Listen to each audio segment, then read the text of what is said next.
रूस के war power पर नेटो चीफ का बड़ा बयान है। इस वक्त की बड़ी खबर, ब्रेक करिए, ये बहुत बड़ी खबर है, ब्रेकिंग, और उसके बाद back to back single graphics हम लेंगे।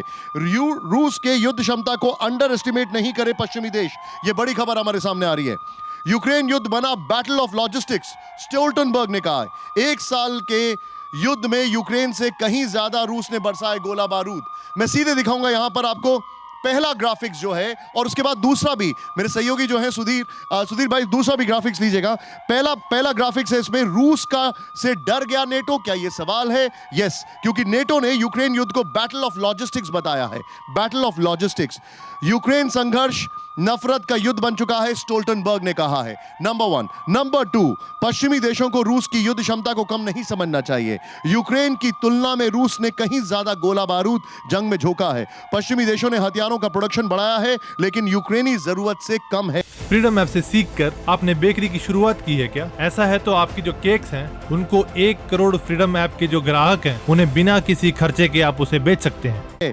अब जरा मैं आपको कुछ फैक्ट दिखा रहा हूं। यहां पर बहुत सारे हमारे साथ कई सारा क्राउड बैठा हुआ है, सुन के आप हैरान हो जाएंगे। ध्यान दीजिएगा, यूक्रेन प्रतिदिन कितनी फायरिंग करता है? 5000 शेलिंग, 6000 शेलिंग, 6000 प्रतिदिन फायरिंग, ये यूक्रेन की है।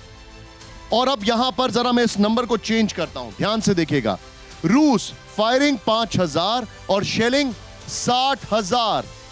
रूस की शेलिंग है 60,000, मतलब 1:10 का रेशो है। इमेजिन करें आप इस युद्ध को कैसे कोई जीतेगा। यह हार्डकोर सवाल है। मेरा सीधे मैं चलूंगा हिमांशु के पास। हिमांशु, पोलैंड, मेरे पास इंफॉर्मेशन है, पोलैंड से पहला लेपर्ड 2 टैंक की जो खेप है वो रवाना हो चुकी है। Logistics are fairly against Ukraine. क्या कर रहा है पोलैंड? क्योंकि वहां का जो मेला था बाइडेन साहब का, वो मेला तो अब पूरा खत्म हो चुका है।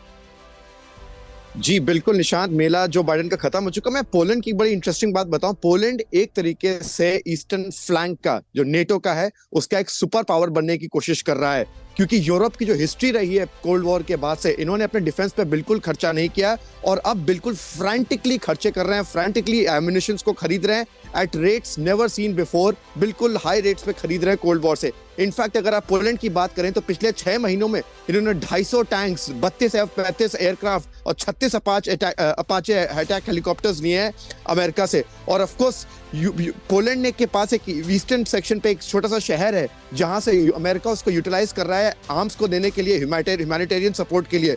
तो पोलैंड इसको, इस पूरे वॉर को एक तरीके से अपने आप को एक बहुत ही पावरफुल देश की तरह प्रोजेक्ट कर रहा है और कोशिश कर रहा है। हिमांशु, आप मेरे साथ बने रहिए। आपने जो बताया है, मैं सीधे एक क्विक रिएक्शन यहां पर आंचल सर से लूंगा। आंचल सर, पोलैंड एक नर्व सेंटर है लॉजिस्टिकल सपोर्ट का वहां पर, लेकिन क्या अब पोलैंड के ऊपर खतरा नहीं है considering what Belarus is doing?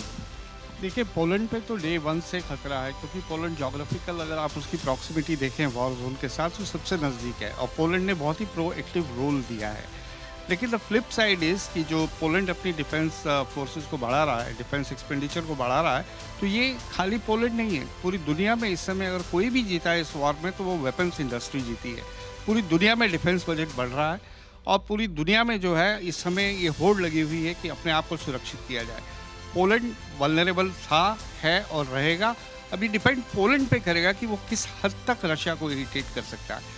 Freedom app से सीखकर आपने बेकरी की शुरुआत की है क्या? ऐसा है तो आपकी जो केक्स हैं, उनको 1 करोड़ फ्रीडम ऐप के जो ग्राहक हैं, उन्हें बिना किसी खर्चे के आप उसे बेच सकते हैं।